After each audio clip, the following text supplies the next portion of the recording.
You're blinding. Good morning, everyone. Welcome to Center for Spiritual Living, Morristown. I'm Frankie Timmers, the spiritual director here, and I wish you a very happy second Sunday morning in June. We have James Bro with us. Let's give him a warm welcome. Thank you. And Theo Tilton is my assisting practitioner today, which is always a blessing. How many of you noticed that when you walked up the stairs, there was somebody to greet you? Most of you, right? Do you like that? Yeah. So Alan is moving, not right now, but she's building a house in Pennsylvania, and she would love for you to be a part of that team so that you can be somebody that greets people when they walk up the stairs. Eileen isn't with us right now because she's visiting with her brother in Louisville, Kentucky, but many of you know her and how welcoming she is. So if that's something that you'd like to do, is just to say hello when people come in our door and welcome them with your smile, we would love to have you do that. You can tell either Alan or tell me later.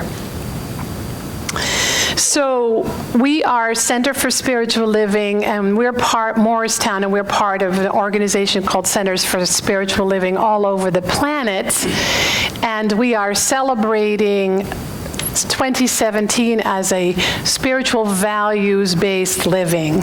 And so this month, it's all about accountability. And so today, the topic is WYSIWYG.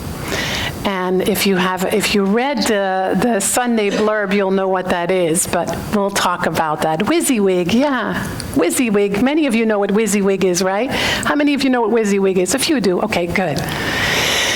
But what we always do at our center is a spiritual mind treatment. So I want to first, before I do a spiritual mind treatment, tell you that that's our word for affirmative prayer, and we just invite you to go into the oneness and experience that. But I extend a special welcome to those of you who are here for the first time. What I always say is that no matter where you've been, what's happened to you, what's going on with you, this spiritual community is here to catch you, is here to support you, and is here to provide for you a connection to life, which we can't always find on the internet, right? Or on the end of a cell phone. And so as a community, we're here to support you living your highest and best. And I'm glad you're here with us. So let's close our eyes and turn within to that secret, sacred place of the Most High that's within each of us. And let us know here that there is one power, one presence in the entire universe. It is in everything, everyone, everywhere, all the time. So it must also be in each and every one of us. And we are simply here to live that truth, to live that level of oneness, to remember who and what we really are, to remember that we have incarnated into this human experience, into this particular human form, to evolve, to grow, to awaken, to be light. And so we're given these interesting human experiences, not so that we can prove to ourselves that we are less than or that we're here to suffer, but to use them as a way to bloom and blossom, to outgrow anything that makes us feel small, to remember that within us there is that power and presence always governing and guiding us, that we are worthy of infinite unconditional love so we can let go of that which binds us. We are here to be absolutely free and to thrive and to enjoy all the good that life has to offer. So today we step into a willingness to let go of whatever is in the way, whether we know about it or not. That simple willingness is the first step, and we take it with grace. We take it with faith. We take it with hope. We take it with joy. And we know that every breath, every heartbeat is a gift and a blessing. And so it is.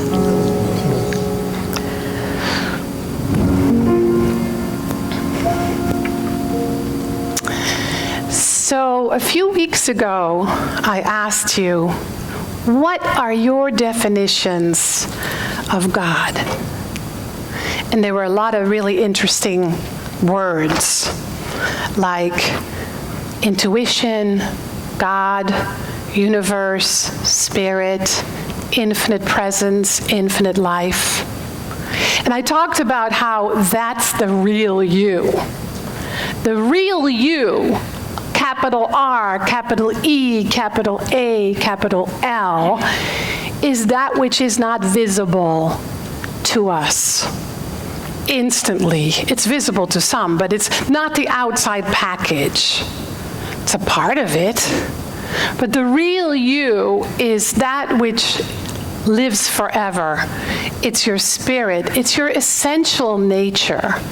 It's love. It's wisdom. It's grace. It's joy. It's your light.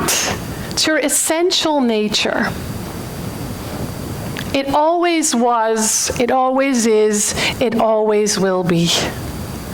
I think of that essential nature as my spiritual lover. I think of it as my best friend. I think of it as my wise counsel.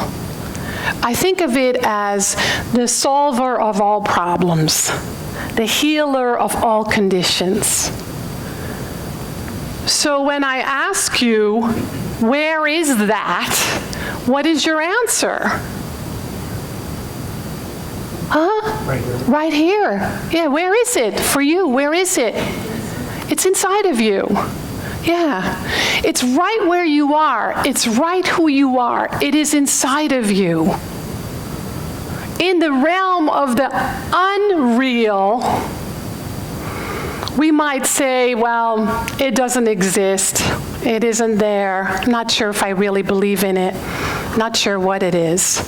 But in the realm of the real, it is vitally important that we hang out with that part of ourselves. A lot. I don't know about you, but I feel like I need to hang out with it a hell of a lot more, or a heaven of a lot more, than I ever did. If I miss time in my day where I don't meditate, or I'm not prayerful, or I'm not aware, I suffer more than I ever have noticed. And people are saying, well, the world is going to hell in a handbasket. Well, and maybe it is, I don't know. But if that's our experience, that means that you need to hang out with it more. If you're struggling with your health, or struggling with finances, or with career, or with yourself, or in any kind of relationship, that's just your essential self, your real self saying, hey, come and hang out with me, buddy. We're going to have a good time. I'll remind you what's real and what's true. I'll remind you who you really are. And so the invitation for us in life, and that's the same for each and every one of us, our invitation is to stop pretending that we aren't the real self. To stop pretending that we aren't spirit. To stop pretending that we aren't love already, or loved, or loving, because that's all the same thing.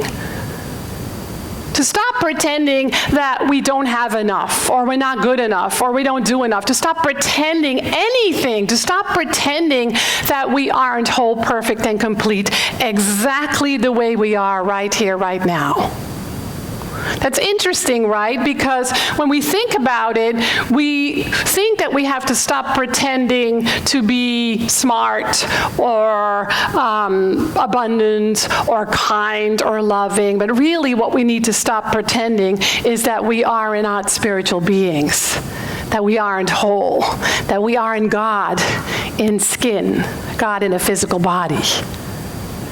But they are both connected, because whenever we are hiding from our essential self and we pretend that we are less than, and we neglect our spirit, our essential nature, we might be saying, well, I'm just too busy. I'm too broken. I don't have enough money. I'm too old, I'm too young, too lonely, whatever it may be. And the more we say that to ourselves, the more we are that. So it's really a very simple call that I'm talking about.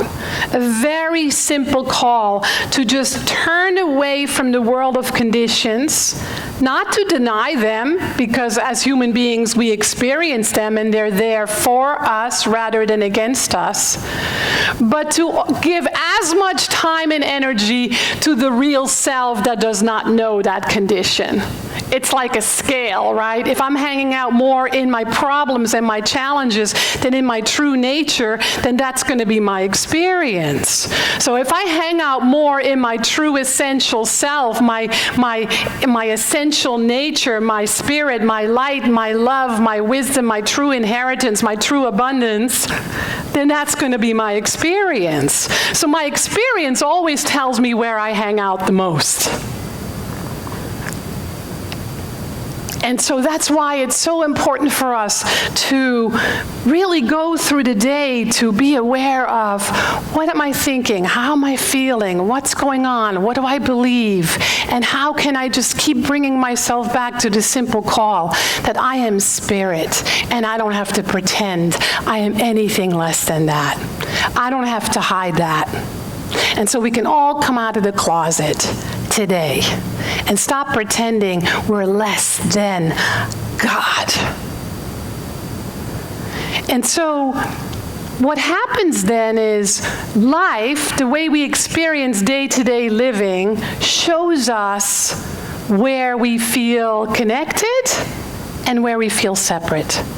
Because in truth there is no separation. It doesn't exist. It's impossible to separate ourselves from our essential nature. It's impossible. But the mind can do it because the mind has free will.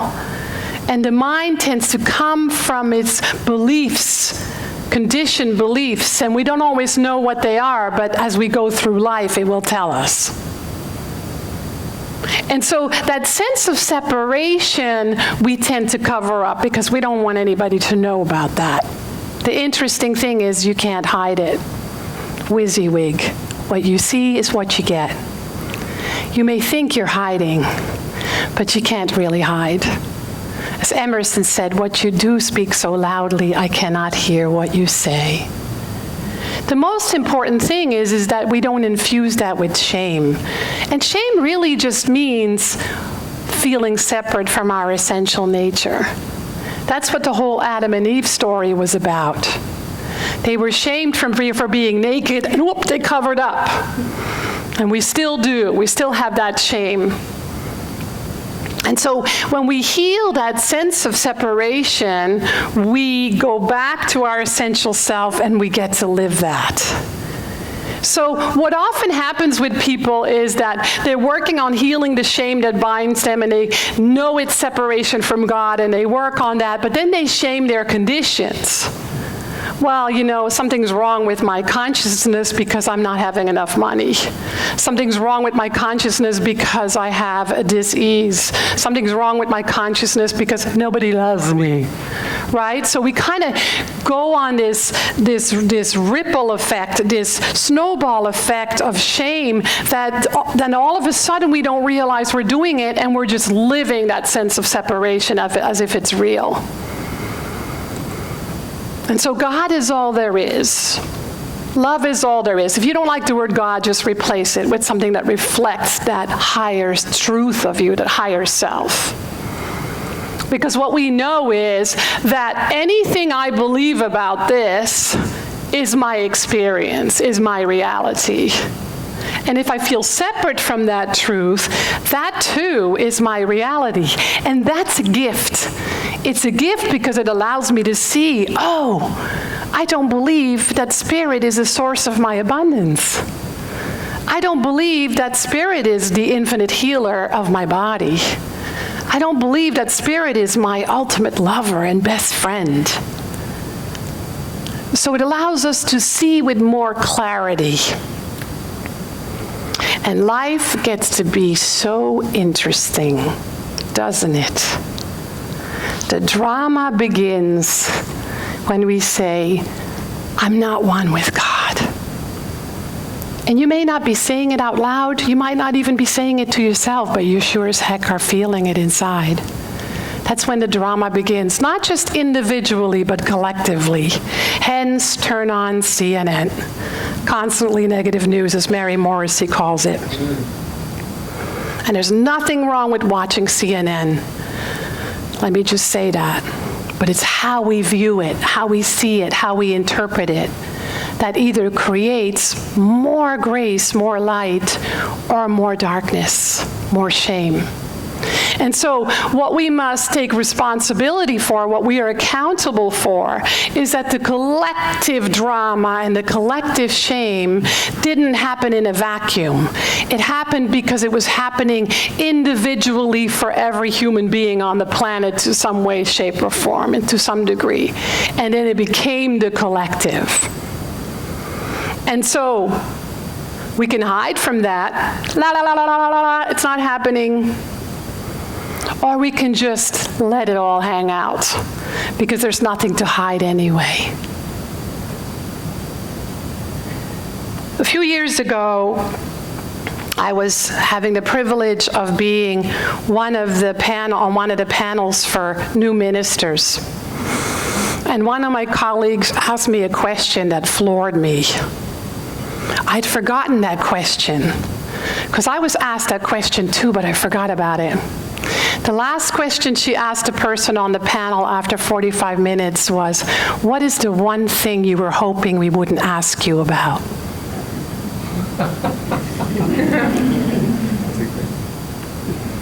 So I'm not going to ask any of you to answer this question, but I want you to answer it for yourself. What is the one thing that you don't want everybody to know about you? What is that thing that you're afraid for people to find out? What is it that you least want to talk about? That's the most juicy part of you. Not to throw up on other people with it, not to burden others with it, but to really work with that inside yourself. And so I remember when that question was asked of me many years ago, and my answer was that I'm a fraud. I am just winging it. And if people would find out, they would hate me. And that was in relationship to ministry. And so when I said, you know what? I am just making it up as I go. I don't know how to do this. And in some ways, yeah, I am a fake. I do pretend. And so that's okay. So the moment that you embrace that which you are the most ashamed about, you're free. This is true of coming out of any closet. Right? When we just say, this is who I am, flaws and all, warts and all. I'm sometimes incredibly insecure. I sometimes fear that I'm not good enough. I don't so much care anymore whether people like me or not. It's really not my problem. It used to be. It doesn't matter, because I know there are people who don't like me, and I know there are people who like me, and that's just fine, because I'm the same with other people. Some people I prefer to hang out more with than others. It's okay, right? And so it's just accepting what is, accepting who you are, embracing all of it, loving all of it will set you free, and it's no longer Velcro. Drawing all these people that say, yeah, you're right, you're not good enough. See, I have proof. So the moment we just let go of that and allow it, and we're free in it, it's all good, because then we realize that love is all there is, because that's the real self. That's the whole self. It's love. And as human beings on this interesting journey of life, we all have something, and it's okay. It actually makes you more beautiful, more real, more unique. I think it was in the Velveteen Rabbit, isn't it, that what is real? Real is when all your fur is loved off. Love that story. The most beautiful thing that happened with those interviews was when one of the ministers began to weep, couldn't stop crying. And she said, I'm aware that I am revealing something that was shared in a sacred environment, but I trust that it's for the right purpose to share with you. She said, I'm afraid that you're going to find out that I have a child who's mentally ill and who's not in my life. And the moment she said that and wept her tears, she was set free. And I get to talk to her years later, and she keeps saying that moment is one of the richest moments in my ministry. It set me free. It allowed me to be of service in a different way. It allowed me to be more authentic. And so the beautiful poet Hafez from the 13th century says this: there is a place between knowing you are priceless and at the same time recognizing you are what is stepped over in a street after a horse just left what they do in those pretty brown clumps of useful organic matter. Somewhere between those poles, live if you can. For anywhere else really won't suit you or serve. A special work that comes to those who have achieved real equilibrium, a synchronistic balance with all you have ever known. This may sound like a lot to digest. Suns are waiting to emanate from your pores. You will have to factor that in someday. I will help you. There is a place between knowing you are priceless and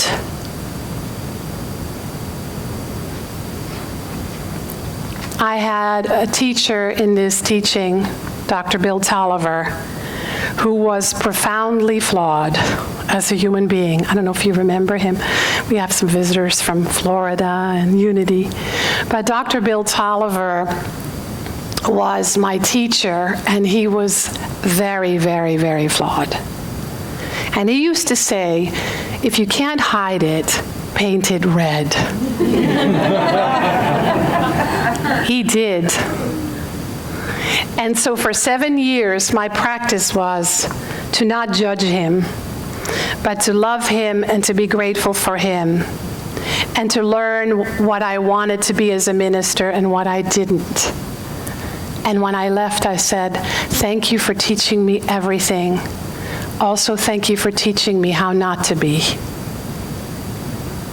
And he's one of my dearest champions still till this day. If he was healthier, he would be up here next Friday. And so isn't that beautiful? And I say, if you can't hide it, paint it red with love. Just paint it red with love. Start with you. You don't have to go out in the world and tell everybody. Just start quietly from the inside out. It's still you. It's your growing edge. It's your humanness. Your humanness is just as divine as your real essential self. And so what if you just came out of the closet and know that it's the truth that sets you free? That you don't have to have apologies anymore. You don't have to have excuses anymore. And that it's important to not have excuses.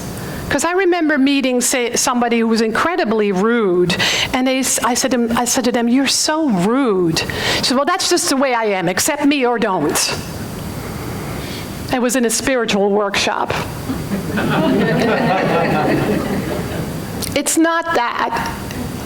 It's not that you can be rude or obnoxious or lie or be mean or dishonest or whatever and paint it red. It means that you work on healing that aspect of you so you can become more kind and more humble and more loving and more patient. My prayer partner and dear friend, Reverend Janice Bolera, who's the spiritual director of Unity in Lafayette, did a talk a few weeks ago, and the talk was, so what? Now what? Isn't that great?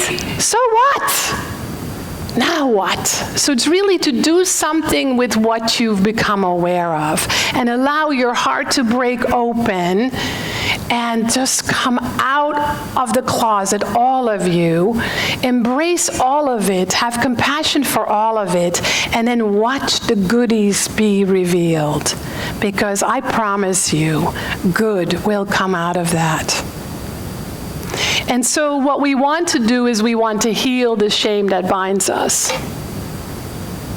And so healing means spirit revealing itself. So healing means the shame is dissolved. You are made free of the shame that you hold so tightly and so protectively, and you think it's hidden. So the first thing we do in order for us to experience healing is we hang out with the real self, with the true self. Every moment you have. You're at the grocery store and you're late and you're impatient because the line is moving slowly. Affirmation time. Prayer time, meditation time. I teach my guys in prison to practice standing meditation when they have to stand in line to go see the doctor or to go get their food. They're so grateful that I taught them that. You turn to the light that is already within you. You are that light, and you literally feel it dissolve any darkness, any shame, any separation. Individually, and then you extend that collectively. You remember the truth, and you are it. That means that you have to listen. You have to slow down a little bit. Over this winter, what I heard a lot, like every winter, is, oh, I got a cold from so-and-so. Or I got a cold because it's winter. Every winter I get a cold. Those kind of things that you say to yourself and other people, catch them. And don't say anything. And be willing to claim the truth for a moment. Just be willing and make a different choice about that statement, that thought, catching that limited idea. Keep surrendering to the light within you, the presence and the power within you, your real self. Keep practicing forgiveness, which is just letting go of that which binds you, not anyone else. And live. Just live. Live that truth, live that light, live that love. Now some of you might be saying, well, there ain't that much of that in me. It doesn't matter, all you need is the size of a mustard seed. And that you can find. That you can find. So hang out with that little seed of love, that little seed of hope, that little seed of truth, that little seed of health, and just feed it until it grows into fruition. Let's have some music with the amazing James Bro now. He's going to take us even deeper.